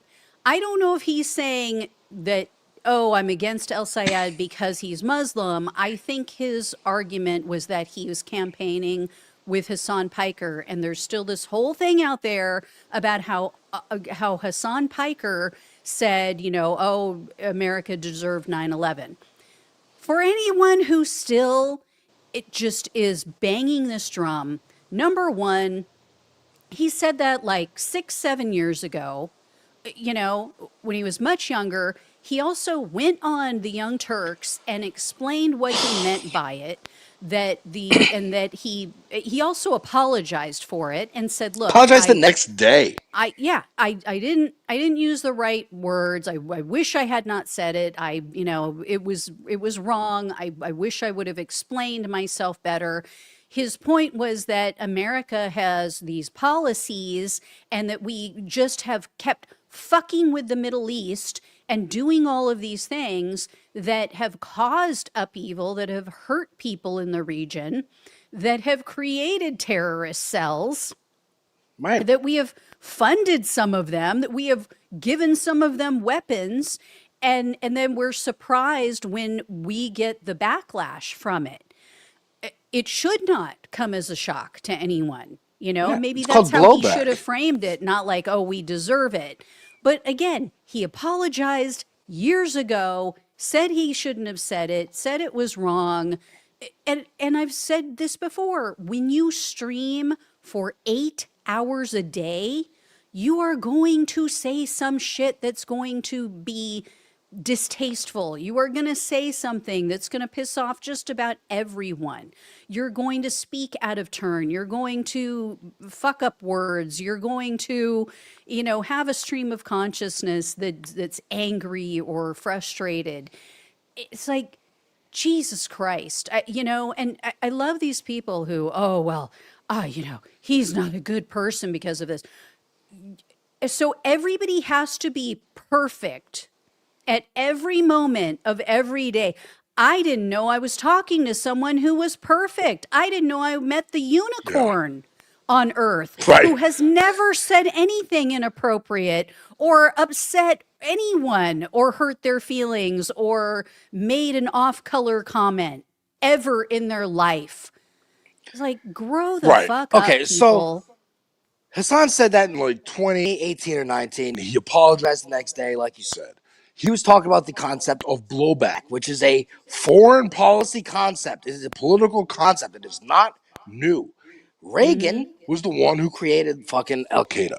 He funded the Mujahideen to fight the Russians in Afghanistan and then left them with all our fucking weapons that we sold to them and bailed after the Russians were gone. So then 12 years later, they're pissed. Hey, the Americans left us here. We had stuff we wanted to fight, and they left us here. We're going to fucking attack them. We're pissed off. If you watch, Rambo 3, he's literally fighting with the people who would then later become Al Qaeda. So it was American propaganda that they were, they're the rebel fighters, the good guys, until they came and attacked us, and now they're fucking terrorists, blah, blah, blah. The other thing with this Michael fucking guy, what he just said, was I'm pissed. He said, vote blue no matter who, but actually it does matter who. You know who's been saying that? The left. For the last 15 goddamn fucking years or longer, however long the liberals have been saying vote blue no matter who. That's their motherfucking phrase. Yeah. And now don't flip it like it's brand new. It's not. This was you, motherfucker. And you know who has better fucking political instincts? Haley fucking Stevens, who the next day was like, I endorse Saeed. I want everybody who supported me to go for him. She's in interviews being like, well, aren't you worried about Hassan and all these things you said? He's like, it doesn't matter. It's a general election. You know who also did it? Francesca Hong in Wisconsin. 2 different outcomes. The progressive lost in Wisconsin for governor. The progressive won in Michigan for Senate. Both losers in those races conceded the night of, supported the others, and encouraged the others, their supporters, to go vote for that person. They have better instincts than this fucking weaselly, fucking high-pitched voice ass motherfucker. But it's not about instincts, Alex. Here's what it's about. Here's his employer, everybody. Ballard Partners. Okay? What does it say? Prior to Trump's election, Ballard Partners was based in Florida, a Washington, D.C. office following Trump's first election victory. The founder, Brian Ballard, helped to raise $50 million for Trump's 2024 campaign. What do you know? Ballard Partners is an American lobbying firm that is noted for its ties to the Trump administration, and has employed Attorney General Pam Bondi and White House Chief of Staff Susie Wiles. This guy is in the tank for the right. This guy is in the tank for MAGA. He is a fucking selfish, self-centered, ruthless ghoul who only gives a fuck about lining his pockets. And you know what? Where's Joe Biden?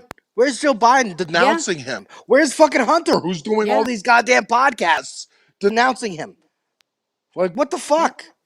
What the fuck? They don't care either. I hate this. If this was the reverse, oh my God, the progressive would be getting filleted.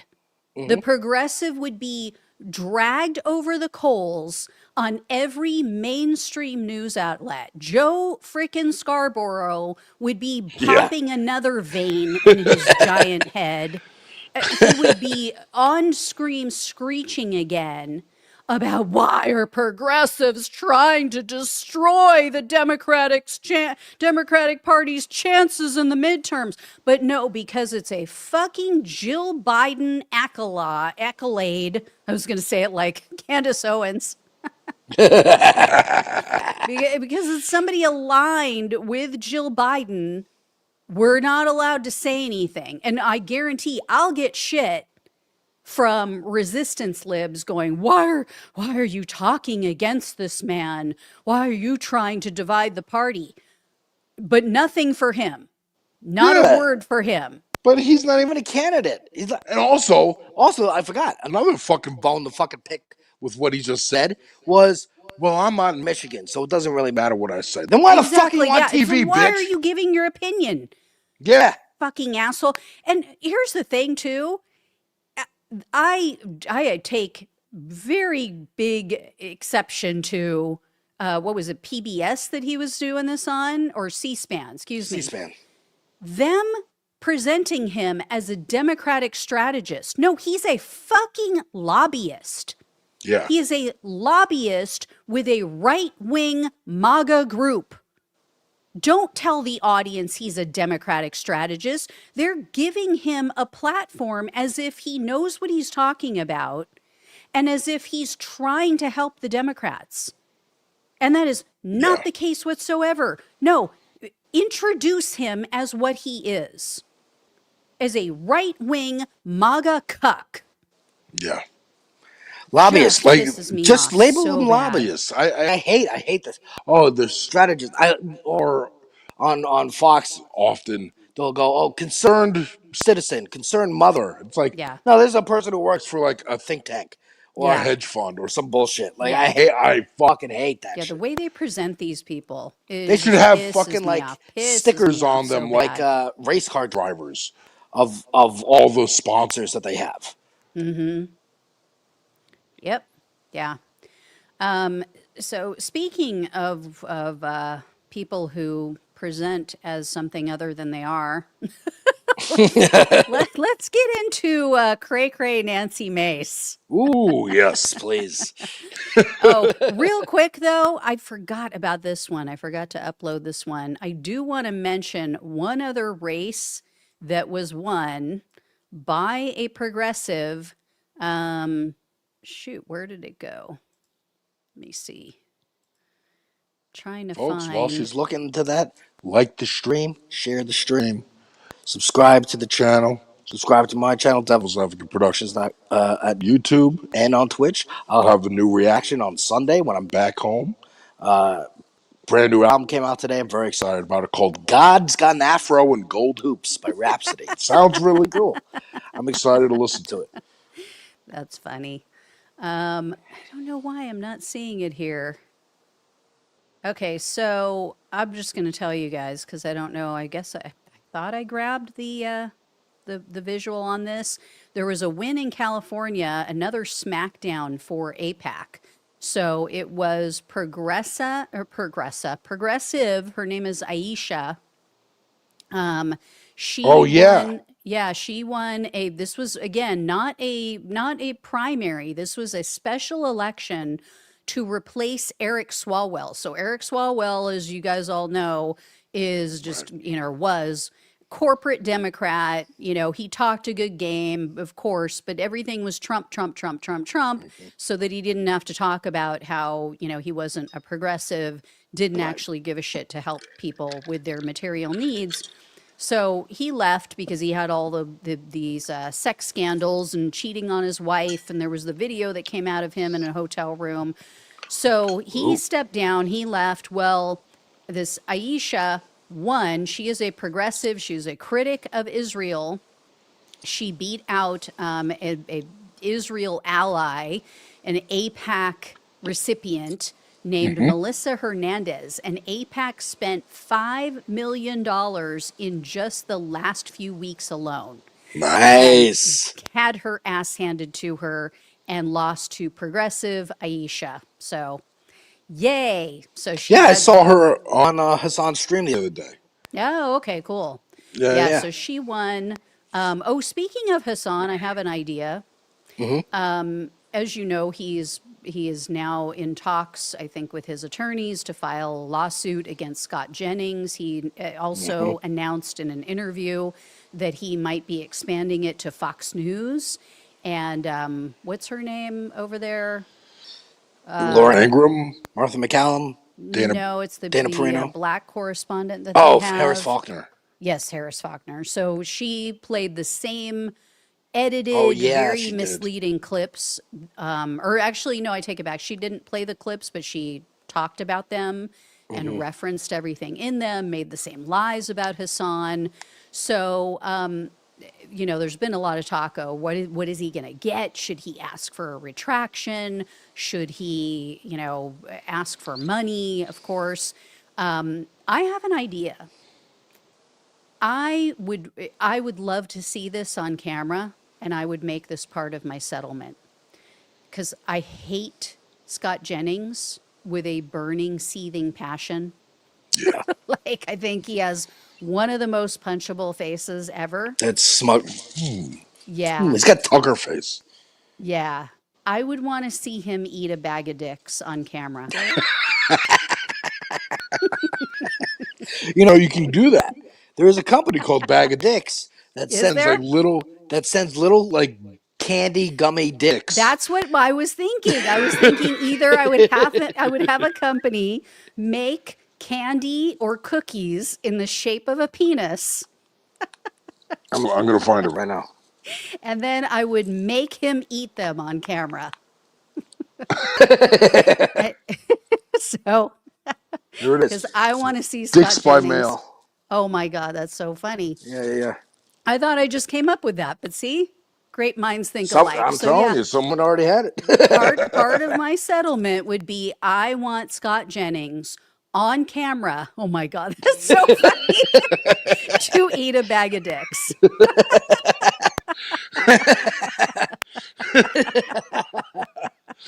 That's fantastic. I want him bankrupt. I want him to lose everything. Yeah. I don't know how much money Hassan has to go at him. I don't know if he's going to have CNN legal help, fund. Who knows? But get him. I don't Get think him. so, because he's not suing CNN. He's just suing Scott Jennings, because Jennings But if he said sues it Fox, on I don't know his how. own personal Oh yeah, podcast I and forgot not on about that. CNN. So anyway, yeah. So on to the next crazy right winger. So anyone who hasn't seen this, you're in for a treat. This is now Nancy Mace. I thought this was Chatted AI up. when I first saw it. I did too. I thought somebody made it to make fun of her. But yeah, this is like prison yard Nancy Mace now. Yeah, This is like, she is going through it. yeah, this is red right wing is the new black version of Nancy Yeah. Mace. Right wing is the new black. It's That's great. coming to Apple TV. And then Alex, why don't you set up this video that you sent me of her? So she is launching a podcast. So hey, you got some attention, and now using that, good marketing for sure. We're at least going to tune into the first episode. Actually, and this there's is- episodes already up, but go ahead. Oh, okay. All Yeah. right. So this is, hey, advertising for my thing. I'm also unfiltered, unbossed, unbothered. And here she is explaining, the methodology behind the thought process, or lack thereof, of getting these tattoos. Show is called Get Maced. Oh, DC. hold on. I gotta. Sorry. It's called Get Maced, by the way. Yeah. Which is hilarious. Yeah. Which is Perfect the for most someone who supports ICE. ridiculous title. Get pepper sprayed. Yeah. With the truth. Show is called Get Maced. DC already has shows, the fancy shows like Meet the Press and Face the Nation. That's not what we are. Mine sounds like it comes with tickets for a 2-drink minimum and a subpoena by lunchtime. We'll have more fun here. The conversation will be far more interesting. And hell, we can even curse on here too. And if you have ideas for topics, please comment on my YouTube channel. I want to hear from you. You don't have to like my ink. You don't even have to like me. Quite frankly, I don't care if you do. But if visible arms send your timeline into crisis mode, you aren't defending democracy. You're losing a fistfight with someone else's elbows, namely mine, right here. And imagine if the media were as obsessed with the jihad capital as they are with my biceps. Maybe we'd stop calling them the fake news. If you're more offended by my ink than the Islamic invasion, you are the reason the new Communist Party is winning. Oh my God. I mean, Again, I scatterbrained. go back to the comment my brother made to my cousin when we were teenagers. You have no idea how embarrassed she should be right now. Seriously, she Yeah, really doesn't. she does not, She man. does not. Oh my God. The Islamic capital, and you put up the hammer and sickle, which is a symbol of communism. Yeah. You are going, oh, people are offended by my arms. No, it's more we're Yeah. just confused, and You're just a try hard. That's why. I She's oh, such a try hard. is Oh my she God. the podcast where it sounds like it should come with a 2 drink minimum and a subpoena by lunch? Yeah. That sounds Yeah. try hard. Where we can Hell. curse. Hell. We Hell, can we even can cuss curse. on here. Is hell the Did you hear cuss? that? I just said hell. Yeah, I'm so bad. I'm such a bad girl. Give me a spanking. I'm such a bad girl. I Yeah, mean, I'm gonna prove it. Look at my arms. Look at my getting a fist bite tats. with my elbows, namely my Yeah. elbows. Yeah, I'm throwing elbows in here. So bad. Oh my Such a god! bad girl. That's what Look, like. she's 2 steps from an Jesus OnlyFans. Christ, she's so embarrassing. Her and Bobert should start an OnlyFans. It'd That's be about good. the only It'd thing work. it would take off for her. Oh my God. Jesus Christ. And then, oh my God, if you look at her if you look at her YouTube channel, it's all videos about her. Every video over there is Nancy Mace, blah, blah, blah, blah, blah. Nancy Mace slammed this person. Nancy Mace puts this person on notice. Like all these, Oh my god! every video has her name in it. Like, That's so oh my funny. God, her sense. I mean, yeah, she has a sense of entitlement, but like her overblown ego is just insane. Dude, she My is God. truly like nutty. And it's Yeah. kind of spooky. It's a little bit She spooky. Yeah, she's gone off the deep end. Like maybe we never paid attention to her before. I'm actually looking up her YouTube channel right now to see if I can show you guys. But maybe she was always this crazy, but I don't know. It just seems like I think so, but it's just been exacerbated in the last, or at least we've seen more of her. I think, probably in the last couple years or so, because she was doing okay with the let like me she show was. you guys. And when I say she's doing okay, I mean she did one thing that was slightly helpful in that she was giving platform to the Epstein victims, right? Yeah, But that was the but only thing that's the that only she's thing. done that was good. But it's also, Marjorie Taylor Greene did that. AOC did that. Like that was Mm-hmm. good across the board. That wasn't partisan. But if anything, it's hurting that cause because look at you.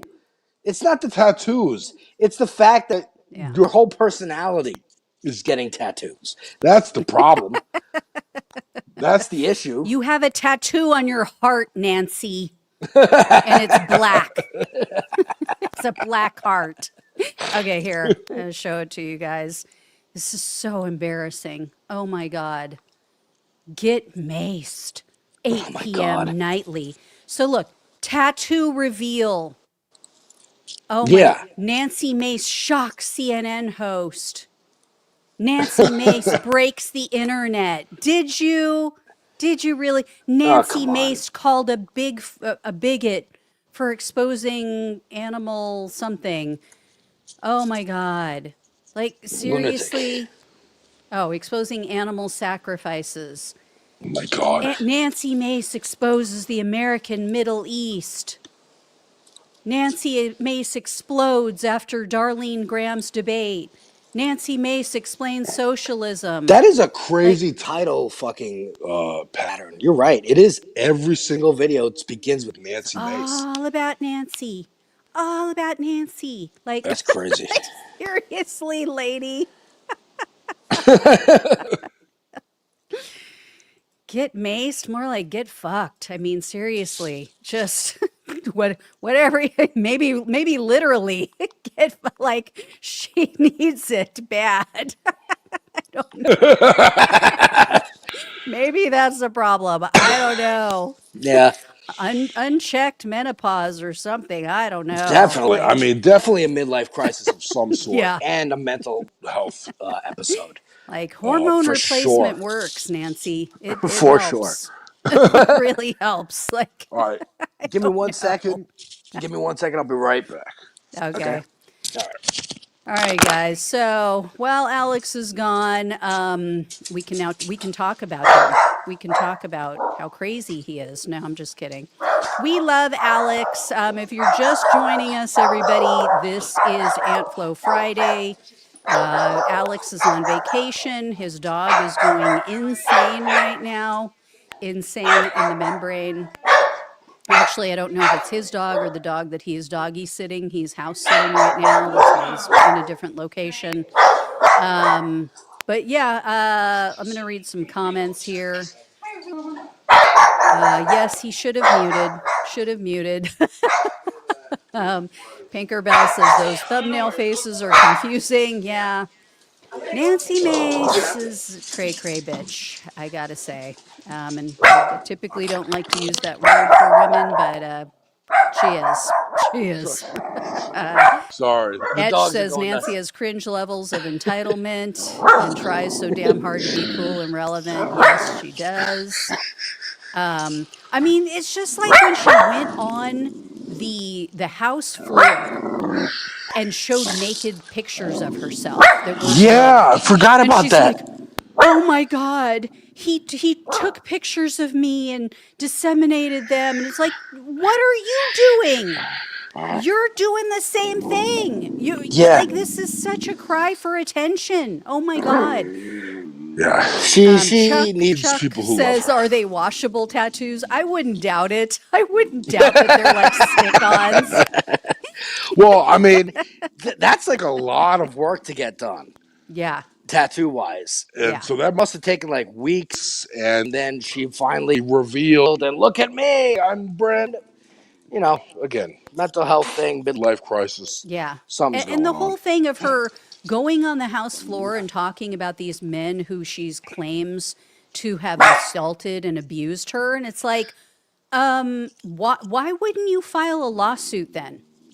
Like, why wouldn't you press charges or take them to court? She is an attention whore. She really is an attention whore. And it's so sad. I don't know. They She's all gotten are. Like, screwed. frankly, they Something's all going on are. with her. They all wanted, I mean, Trump himself in 2016 was running, I think, with the express idea of, I'm going to make my own news network. But he won by accident. Oops. But all of them, they want to be Fox hosts. They want to have their own network, or, Breitbart, OAN. Natalie Harp came from OAN, another one. Like, it's just, they just want to talk about how much they hate liberals and leftists and communists, whatever. They don't. And if they get in power, they want to do what Stephen Miller does. We're going to label everyone a terrorist, throw you all in jail. You're all going to do slave labor for us. That's it. But Nancy Mace, Nancy Mace, I think, wants to be on Sons of Anarchy. She came in fifth out of fifth place out of five places in her run for governor in her state. It's like, what don't you get about that lady? Like, nobody is tripping over themselves to go watch Get Maced. And you talk about yourself in every episode and how great and cool you are. Like, If only she had joined her take before Jillian Michaels left. Yeah. Then they really could. Maybe it could have lasted. They could have. The Valuetainment really could have had another hit on their hands. Oh my God. Yeah.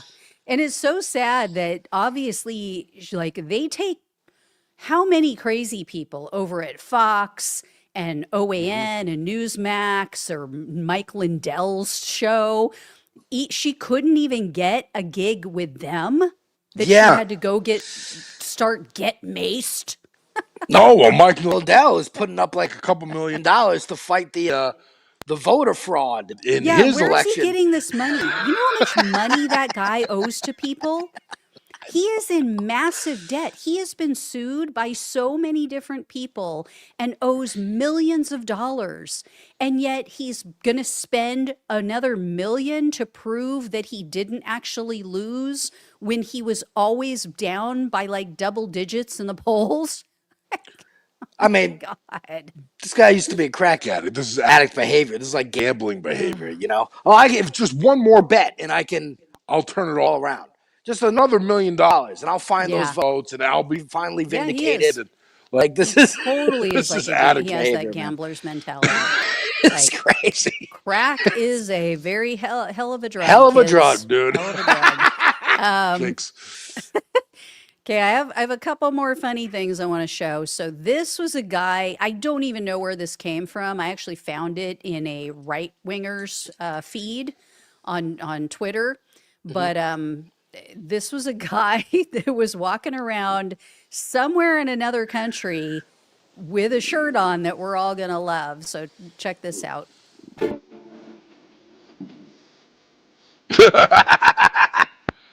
Hell yeah.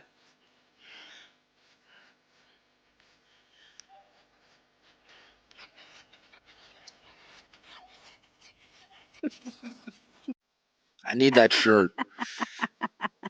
I need that shirt. That's Yeah, they're fantastic. just clueless. They just let it go. Like the cameraman doesn't even try to stop it. Yeah. Can't. It's too big. You could try and make her move or like it's not going to work. Yeah. As a filmmaker myself, the best bet is to if she's doing it live, there's nothing really you can do. If not, then you Yeah. move locations. Yeah. Yeah. But like here, hats off to that guy. I got to get that Yep. shirt. It's a great shirt. Yeah. And then I want to show everybody Darlene Graham. Darlene with an I. Darlene with an I. I love those. Like drawings, like, you know, Tammy with an I, and she just says one eye. Anyway, Darlene with an I, Lindsay's sister. I thought you were doing the Cyclops from Watchmen. Yeah. So she was in a debate the other day. I think it was a debate. And they asked her about, you know, her views on Taiwan and, you know, America and, you know, whether or not her thoughts basically on foreign policy in that area of the world. And here's her answer. I've heard On about the this. I national haven't seen security it. question as well. Senator, are Taiwan and the South China Sea national security issues for the United States?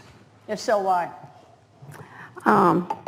I'm sorry, could you repeat the question? Are Taiwan and the South China Sea national security issues for the United States, and if so, why or how? I'm just going to be honest here. I'm not on national security. I'm not that informed on national security, so, but I do support the military. But I Wow, do support dude. the military. Wow, dude. I'm not that mean, informed. She I admits support that the she doesn't military. know anything. Here's the thing, though. Remember the freak out over Kamala being anointed for Oh, the yeah. Democratic election or, you know, Democratic primary? Remember how the right freaked out? You guys, you're not Democrats. You guys don't even believe in democracy. You just anointed Kamala Harris because Right. she's a woman, and you guys are all for DEI, and, you know, you didn't even have a nomination process. I'm sorry, but this woman was just handed her brother's seat when she isn't even a politician. I didn't even know she existed until he died. Yeah, exactly. I didn't even know he had a fucking sister. That's crazy. And yeah, you're just gonna like, oh, who's gonna be our next candidate for Lindsey Graham's seat? His sister. Just like straight nepotism, inheritance, succession. Yeah. Like it's insanity. It's insanity. Yeah, but tell us more about DEI, MAGA. Yeah, really. Now again, the right wing making that argument, you didn't have a process, you anointed Kamala. That's bullshit. They don't give a fuck. They just did it, like you said. It was The left, a wedge we issue actually for gave a them shit. to try to piss Right. off, part of the base, because it was true that she was just anointed. For sure. And we didn't have a legitimate process. But what is this? What is this? And then she's running for the full term seat. But it's like, come on, you just handed it to her. You just told all the voters that this is the best person, even though she has no experience, doesn't know what the frick she's talking about. And then to make matters worse, look at this. I don't know if you saw this video that someone posted. They were filming her as they were asking her about abortion in the state. I have a question for you, if that's okay. What is your opinion on abortion? And are you for at conception? Are you for, just kind of where you stand on the whole issue? I support the 6-week South Carolina abortion. Yeah? Okay, and what about before that? What if they were to do a completely abolition of it? I don't know. Let me think about it. Yeah. I don't know. I haven't been toned yet. I don't know. You don't know if you would be cool with completely and totally, 6 weeks is bad enough when a woman usually doesn't even know she's pregnant yet. But to say, I might actually consider a full 100% Russian style ban, North Korea ban on abortion. No opinions. She hasn't been told what her opinion on that is yet. Gina, she hasn't been informed yet by Michael LaRosa about what her opinion is yet. He hasn't lobbied her yet. Yeah. The Democratic consultant. I haven't seen, whenever you hear a Republican especially, but a politician say, I haven't seen that. I don't know what that is. I have to think on that. They got to go talk to their consultants. They got to go workshop, poll test, and figure out what their response is going to be. Yeah. And she's just bad at it. Because again, she was living a private life. I didn't fucking know Lindsey Graham had a fucking sister.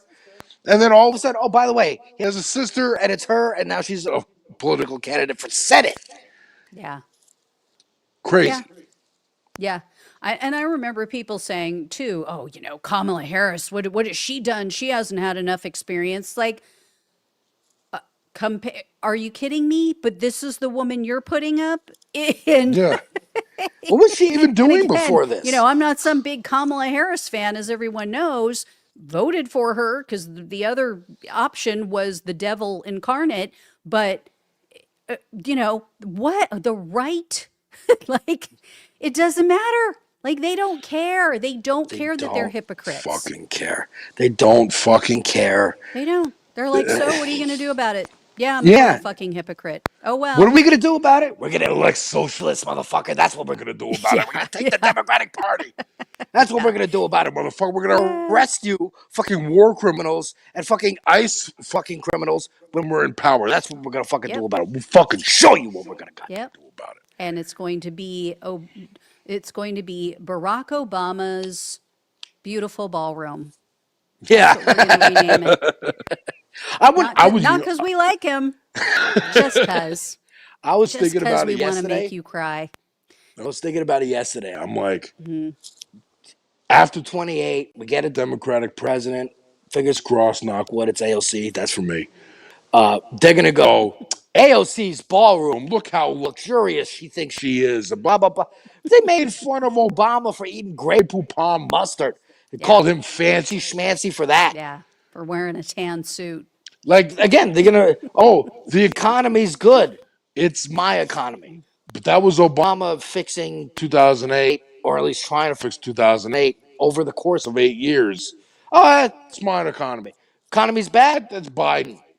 You don't like the ballroom? That was Biden, actually. No, it wasn't. Yeah, it was. You don't remember. Don't worry. Trust me. It was the Democrats who made that Yeah. ballroom, who placard everything in gold. I swear they'll do it. Hannity will be the one. So we are coming in for a landing here on today's live stream, but I do want to show one last fake thing. This was a last minute addition to the show. Okay. Because you know, the sociopathic, narcissistic, mini me Hitler in the White House, the authoritarian dictator who is just running roughshod over everything and doing whatever the fuck he wants to our White House that we pay for. He has now erected, and I'm using that word very intentionally, a new flagpole at the White House. And so What's it got, a swastika? No, but I put together a little mashup of how much he likes to talk about his pole. Let's take a look. Take a look. After the doggy stops, we'll okay, I'll go ahead. All right, so take a listen, guys. How much Donald Trump talks about his pole. It's a beautiful pole. We thought we'd put it near. I mean, it always looks best when it's near a Doral. I put it right near. I have a similar pole. And these are the best poles anywhere in the country, or in the world, actually. They're tapered. They have the nice top, but we're going to lift the pole now, and then they're going to the other side, get that, and then we're going to do, I think, 2 flag liftings. We'll be putting it up at 11 on here, and a couple of minutes later on the other side. We'll start here at 11. This is a great pole. This is the top of the line. It's tapered. This isn't a straight up and down job, which looks terrible, frankly. That's a tapered pole. Great. I'm very good at flag poles. I'm very good at flagpole. It's tapered. It's not straight up and down, Alex. That's what he likes. He likes better. tapered. And it Yeah. has a great top. Has a great top. Dude, it just goes in line with every time he's standing next to like muscular men. He's just, oh my God, these guys, look at their muscles. You see the Patriot games, and he's like, all these young people and their beautiful bodies. Yeah. Epstein, Yeah. Epstein, red alert, red alert. Greatest poll, best poll in the United Best States, poll. best I have the poll, be- maybe even in the world, best poll. And I like how he's very specific. We're gonna raise the flag at 11. Like he's very specific on when he's gonna raise that flag. if you know what I mean. Like, how does he know? Is that when the blue pill kicks in? Mm-hmm. Yeah, he's got, like old Lotus says, he's got the mushroom top on the top of the flagpole there to represent. He identifies with it. It's a good-looking top, Alex. It's not straight up and down. It's tapered. The best. Tapered. The best. He likes them tapered. I like how we're going to put him up in the front and the back. We're going to put him up in both places. Like, ooh, wow. he's gonna get you from the front and the back with that pole that he likes, the tapered pole with the nice top.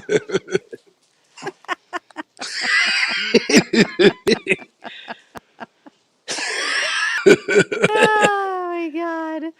Oh, I was like, this is just too good. Like, and I'm thinking, like, are the guys behind him listening to this and thinking the same things I'm thinking?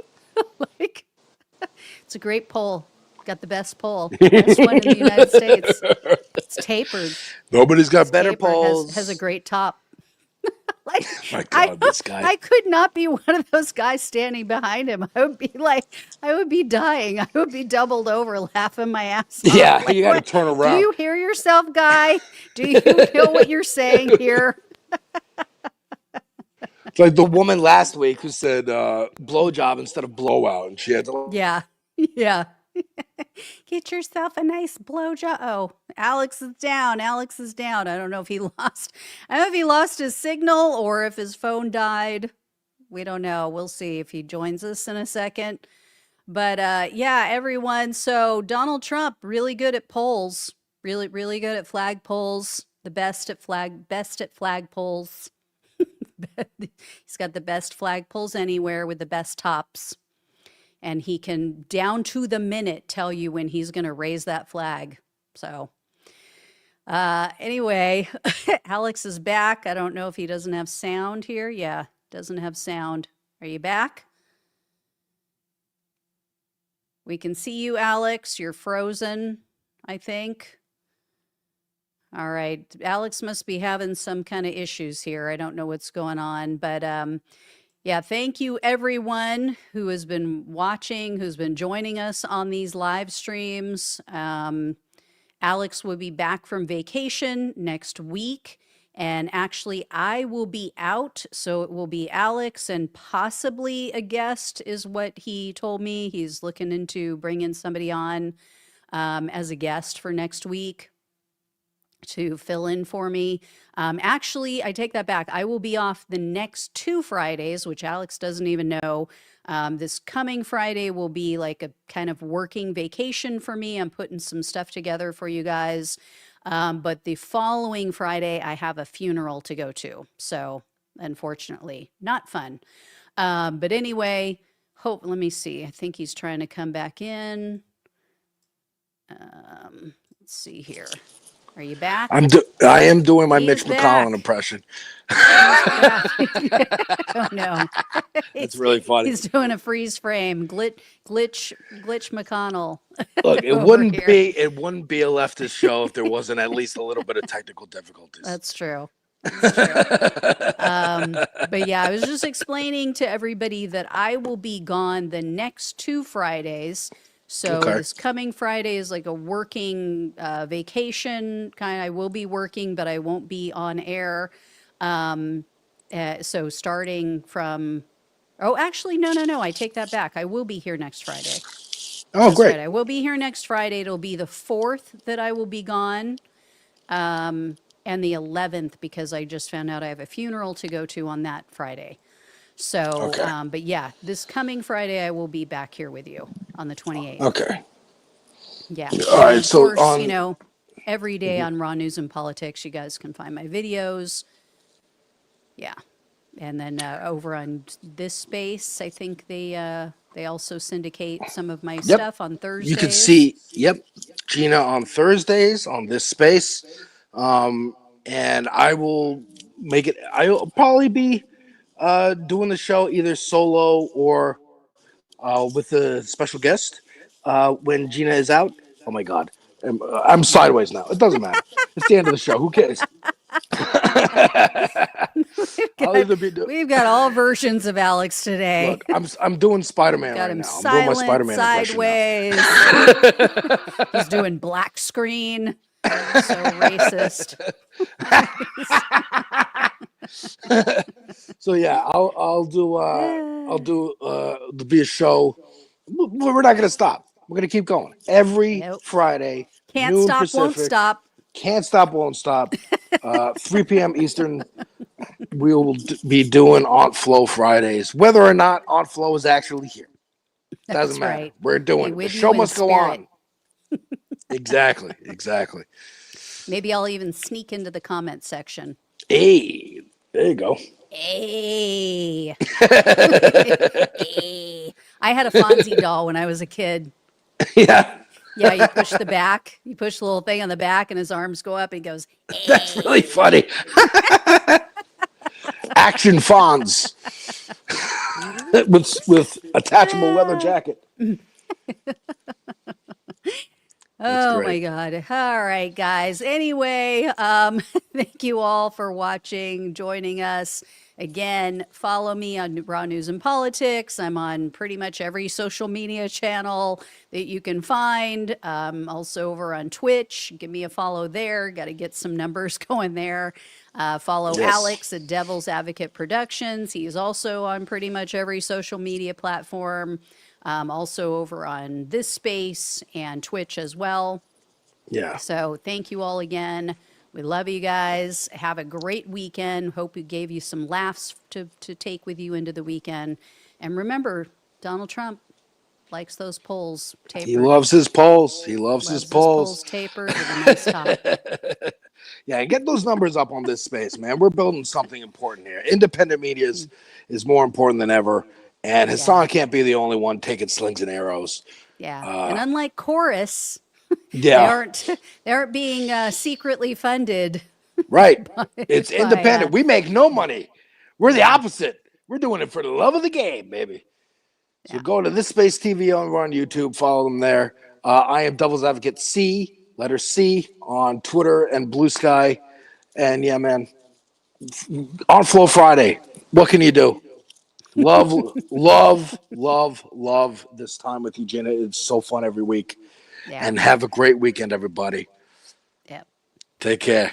See you guys.